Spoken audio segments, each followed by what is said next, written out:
Good morning, students. We will study about preparation of ammonia in this discussion. So far we have seen preparation of dinitrogen, then we will see preparation of ammonia and preparation of few other compounds of nitrogen, then preparation of some compounds of phosphorus, preparation of various allotropes of phosphorus also, and in this way we will see all the reactions required to be used for preparations, and after preparations we will go for the properties. Why? Because after the preparation, soon after the preparation, if we go for the properties, then our mindset related to the setups required to understand the preparation, that will change a number of times. To make this chapter easy to be understood, we have to understand in what sequence our brain understands, not in what sequence the content is written in the book. So we'll see all the preparations at first, and then I will make you learn by heart the reactions involved in the properties by various methods, like visual charts I will be giving you. I will be asking you to make some charts and put on your wall. I will be giving you certain what happens when based questions. In that way you will be able to learn the concepts related to the properties of these compounds. But before understanding the properties of the compounds, we will learn about the preparation of the various compounds of P block elements. So the underlying principle lying behind the preparation of ammonia is that whatever salts of ammonia we have, or whatever salts of ammonium ion or nitrogen containing salt is there, these are either thermally unstable, or if they are put in any hydroxide like calcium hydroxide or sodium hydroxide, then they form ammonia. So we will see various reactions in which the reactants are converted into the product in the form of ammonia. The first one would be using urea. Urea is a very commonly available fertilizer. Its formula is NH2 CONH2. When you put this in water, when it is put in water, then the H plus and the OH minus ion goes and takes its position somewhere in the nitrogen, and rearrangement of this molecule take place. Rearrangement of this molecule take place and it forms ammonium carbonate.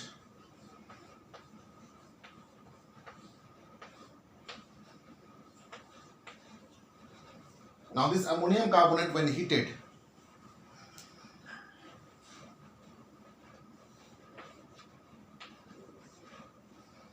then it forms NH3 gas, H2O and CO2. Now this ammonia gas which we will be getting, it will be moist. It will have a tendency to gain moisture. The reason behind that is that nitrogen has lone pair of electron. It takes H plus from the water,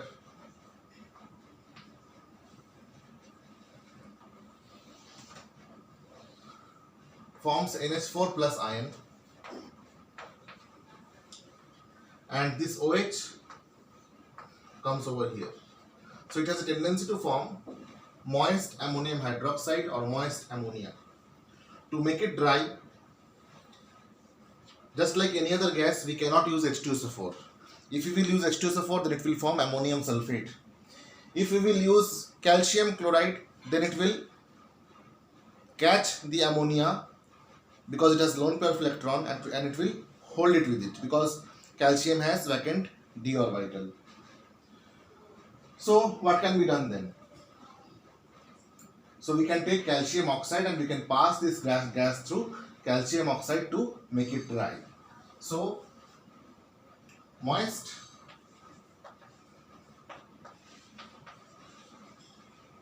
NH3 gas or ammonia is passed through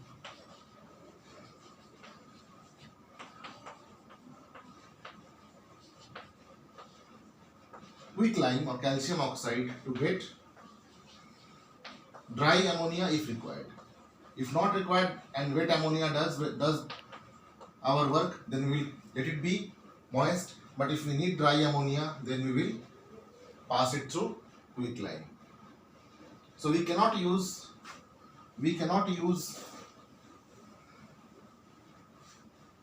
H2SO4 because NH3 can react with H2SO4 to form ammonium sulfate.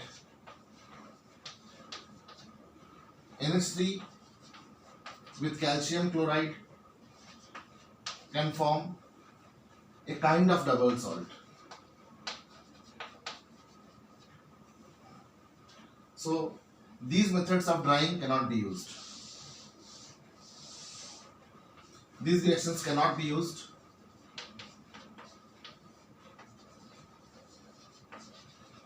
for drying.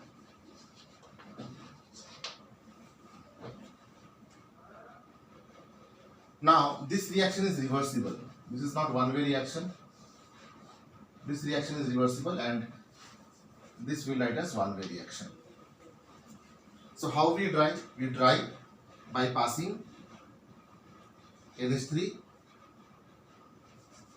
Ammonia is passed through to get dry ammonia. This is mentioned over here. We will write drying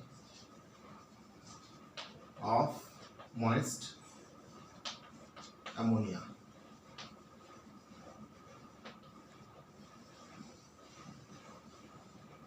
We can take any other molecule of nitrogen and we can treat it with hydroxides. Let us take the commonly available salts like ammonium chloride and treat it with either you can give calcium hydroxide or you can give sodium hydroxide. So it will form NH4 OH twice of this plus CaCl2. This NH4OH is nothing but 2 NH3 plus H2O. We can count and see. 2 nitrogen, here 8 hydrogen plus 1 9 hydrogen, and here 6 7 8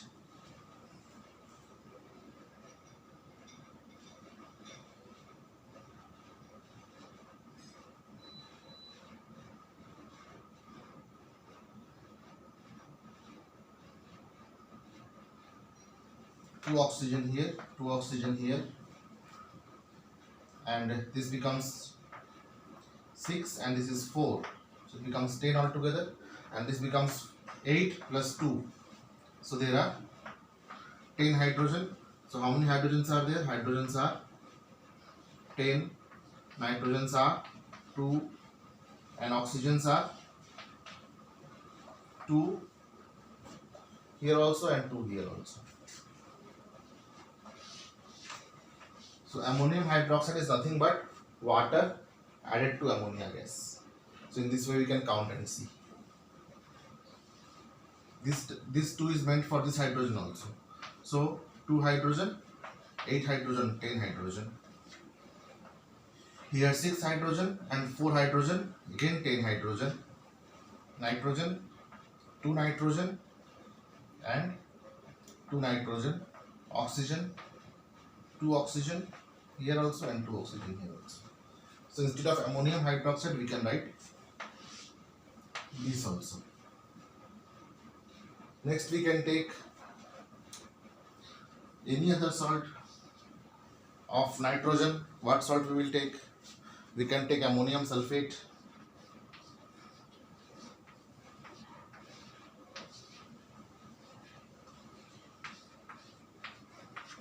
We can take ammonium sulfate, any ammonium salt we will take. and we can treat it with sodium hydroxide also, we can treat it with calcium hydroxide also. So since calcium hydroxide we have taken one, so we will take sodium hydroxide. So what will be formed? We know that sulfate is divalent, so it has to form Na2SO4, so we will make it 2 and this will become Na2SO4.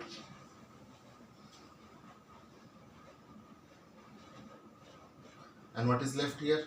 Again 2 ammonium ion and 2 OH ion. So it will be just like this molecule. So we'll write 2H2O plus 2NH3. The drying process remains same. We dry it with using quicklime. Using quicklime, the moist ammonia we get is dried. The moist ammonia which we get here is dried. Here also you see we get the moist ammonia and we dry it with calcium oxide. So this was laboratory preparation of ammonia. Now we will see manufacturing of ammonia by Haber's process.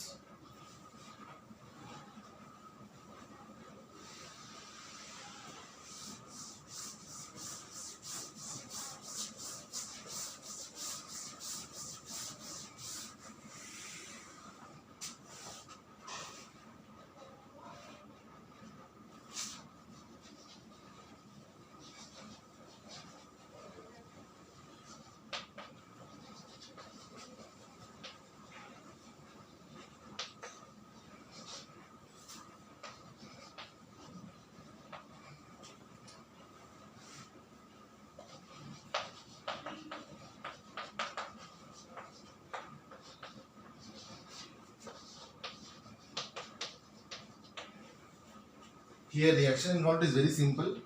Hydrogen is taken, nitrogen gas is taken. They are made to react at high pressure. Catalyst used is K2O, Al2O3, and it forms ammonia under high pressure at around 700 Kelvin temperature. So it becomes NH3 and we will balance it, we will make it 2 here and this will become 3 here. K2O and Al2O3 are catalyst here. This is the temperature condition. Now this side you have to understand this reaction, that in the reactant side, this is the reactant side,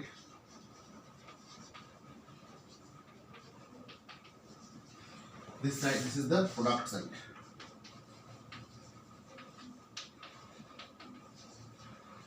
Here number of moles of gases are more. There are 4 moles of gases. Here 2 moles are there. So here pressure has to be high. This will be a high pressure.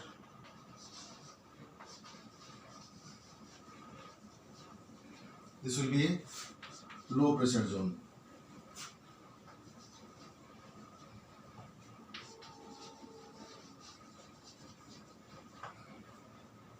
There is some amount of heat which comes out.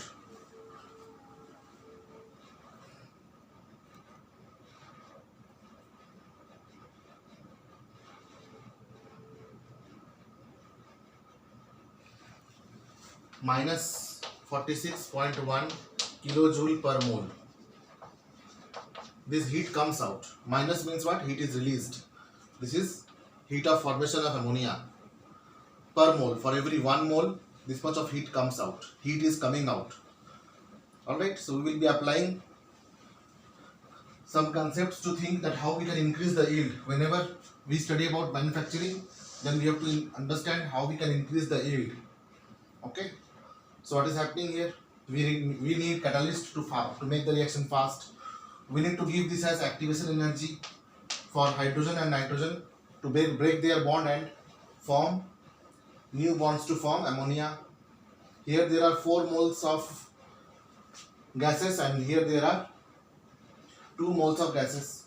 This side is supposed to have more pressure because pressure is directly proportional to the number of particles of gases. Pressure is directly proportional to the number of particles of gases. PV is equal to nRT. So P is proportional to number of particles of gases. After the reaction, bond energy due to the bond energy or due to the heat of formation of ammonia minus 46.1 kilojoule comes out. Negative sign shows that heat is released. Negative sign shows release of heat.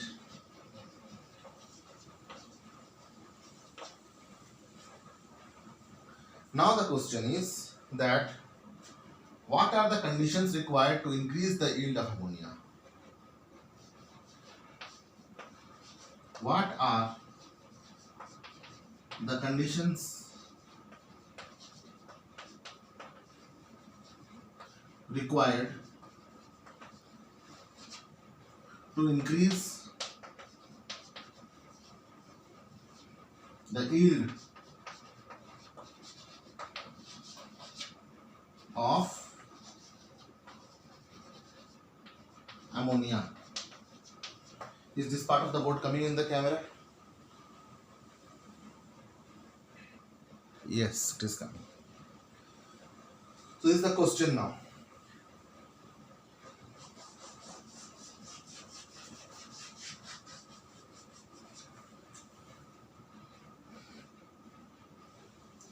So again we will see what is going on in the reaction. Here pressure is more, this side pressure is less. Here temperature is less, here temperature is more. Here concentration is more, here concentration is less. So to make the reaction go in the forward direction, what changes we should make? According to Le Chatelier's principle,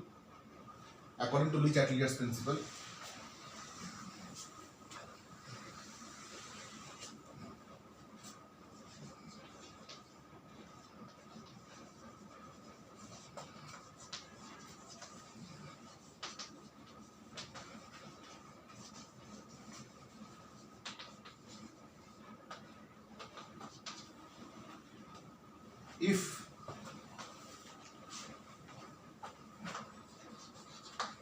any reaction in equilibrium, this has to be a reversible process. If any reaction in equilibrium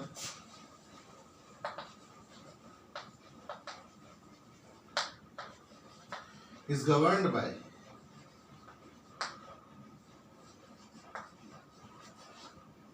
temperature,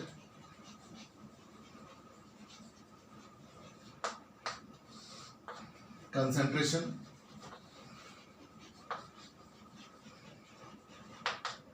or pressure,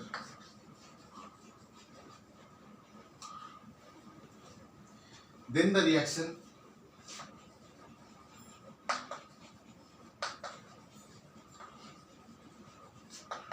proceeds in the direction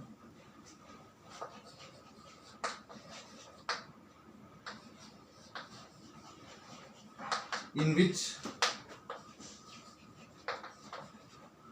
the changes are nullified. The changes are nullified.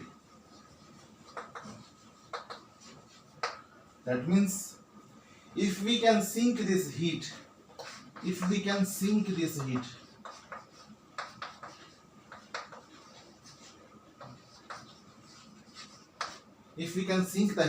then more heat will try to produce, then more ammonia will be produced. So we can increase the yield by sinking the heat which is coming out. Second, if we increase the concentration, increasing the concentration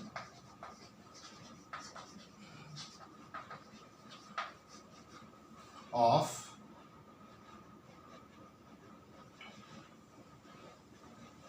hydrogen and nitrogen. If we increase the concentration of hydrogen and nitrogen, then what will happen? Then its concentration will try to decrease and it will condense to form ammonia. It will reduce to form ammonia. Okay, so these molecules will try to reduce its molarity. Okay, so number of moles are 4 moles here, number of moles are 2 moles here, so it will try to become from 4 mole to 2 mole. As a result, yield will increase. So number one is, by sinking the heat which is coming out, we can increase the yield. By increasing the concentration, and if we increase the concentration of the gas, then the third thing, that is pressure, will automatically increase. So temperature we have manipulated, concentration we have manipulated, so pressure depends upon concentration. So third will be, by increasing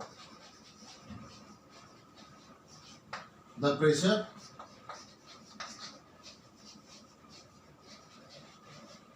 on reactant side.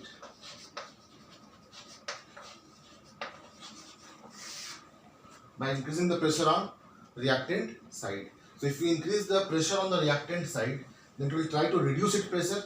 To reduce its pressure, its number of moles will become lesser and lesser.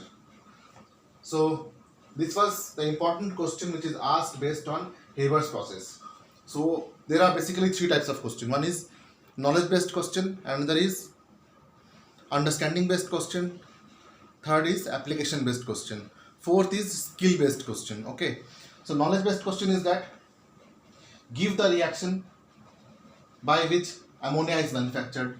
So this is knowledge based. Then understanding based question would be that why the heat coming out due to the formation of ammonia is synced. So heat coming out from ammonia, or heat coming out due to the formation of ammonia is synced, so that more and more heat is produced and the reaction shifts to forward direction. Why concentration of increase in concentration of hydrogen and nitrogen results to yield in the yield of ammonia? So this is due to the law of mass action, that whenever we increase the concentration of any reactant, then the concentration of product also increases. Why we need to increase the pressure of the reactant side? We need to increase the pressure of the reactant side so that they become less number of molecules by forming ammonia, as a result of which what will happen is the pressure will become lesser. So this is understanding based question. Application based question would be that how we can increase the yield of ammonia, or what is the use of K2O and Al2O3. It will be knowledge based question further. Okay, so skill based question could be which you will require to practice. Skill based question would be like any one reactant will be missing and you have to write down the reactant, any one product will be missing, you have to write down the product, or the catalyst part will be missing, you write down the catalyst. That could be a kind of a question. And there can be a question like draw the schematic diagram to show the manufacturing of ammonia. Draw the schematic diagram for the manufacturing of ammonia. So that schematic diagram would be like this, and that will be a skill based question. Okay.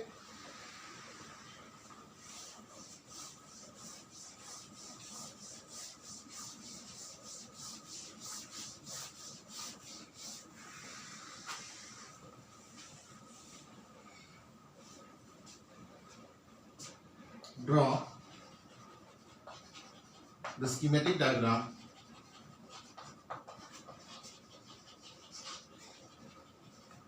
to show the formation of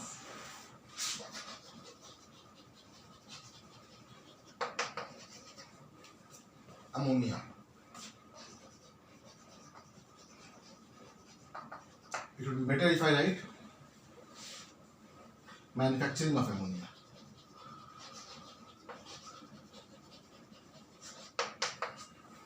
So what is required? We require nitrogen to be brought in. We require hydrogen to be brought in. So how they will come inside any reaction chamber? For that, what is required? A compressor is required, isn't it? So both of these will be fitted with a compressor. Compressor is just like a pump. Just like the water pump pulls the water Similarly, a kind of a pump would be there, and that pump would be sucking the nitrogen and the hydrogen gas. Now after that, this compressor works with a or creates a pressure difference of 20 megapascal. This much of pressure difference is created. Now they go to the reaction chamber. In the reaction chamber, catalyst will be waiting for it, K2O and Al2O3. K2O and Al2O3.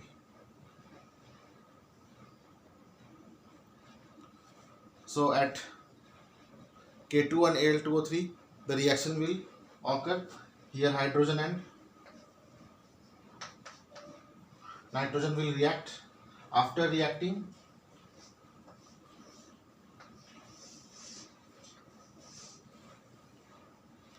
they will be passed through a cooling tower, which will be in the form of a coil.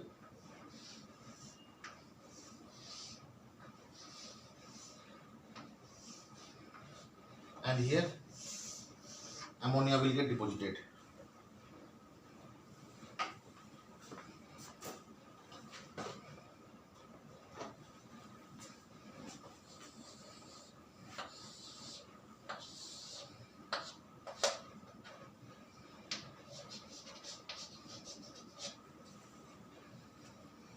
Now since ammonia is a gas, so rest of our gas can come out, means the hydrogen and nitrogen which is not reacted can go back to another pump.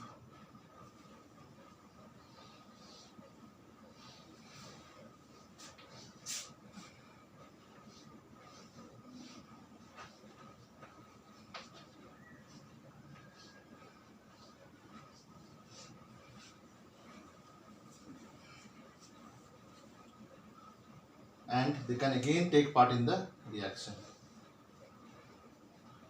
Just like the students, those who are not able to pass the exam, they are sent back to the class again. Similarly, the unreacted N2 and H2 is further pumped out and they are put into the reaction chamber, and again they will undergo the reaction, okay, in the second phase, and again they will form ammonia. Okay, so I have done with my free hand. If you do with your scale, it will look even better. So that is how it is done. So what is shown here? Here we are showing the reaction vessel, or this is the reaction chamber. You can write reaction chamber.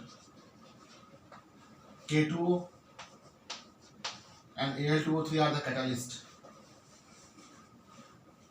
K2O and Al2O3 are the catalyst.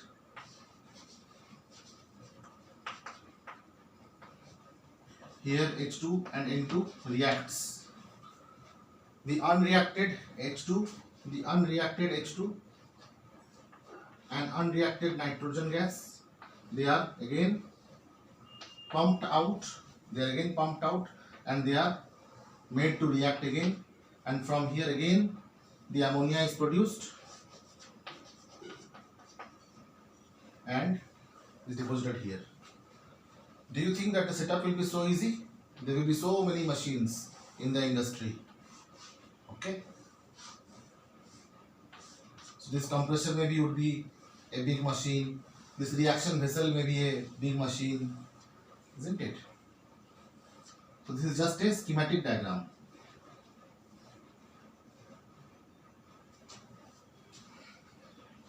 Now, based on this concept, I will be putting up some questions in the description box.